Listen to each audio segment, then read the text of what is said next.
Bonjour Clémence. Bonjour. Alors en Afrique, plusieurs scandales de fraude électorale. Bon, l'Ouganda dans tout ça. Voilà, alors l'Ouganda se situe en Afrique de l'Est.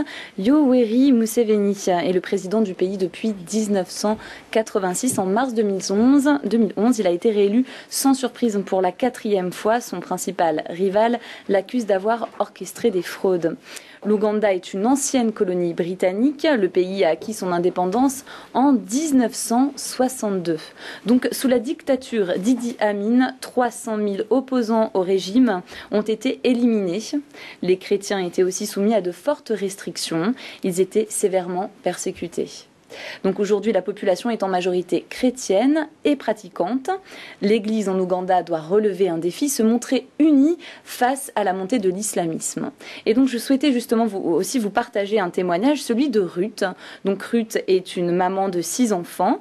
Sa famille est plutôt aisée, de confession musulmane, et un jour, sa vie a totalement changé. Ruth est devenue chrétienne et lorsqu'elle l'a annoncé à son mari, eh bien celui-ci a très mal pris la nouvelle. Il l'a même battue. Donc Ruth a fui, elle a trouvé secours auprès d'un pasteur.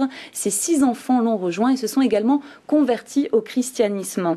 Donc Ruth et ses enfants ont préféré abandonner en quelque sorte le confort que leur offrait leur ancienne vie plutôt que de renier leur nouvelle foi en Jésus-Christ.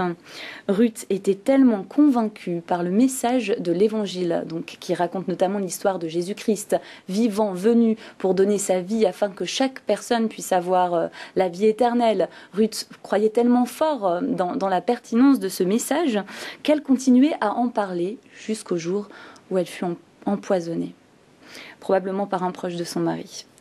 Voilà, donc je ne sais pas si vous connaissez la citation « Le sang des martyrs est la semence de l'Église ».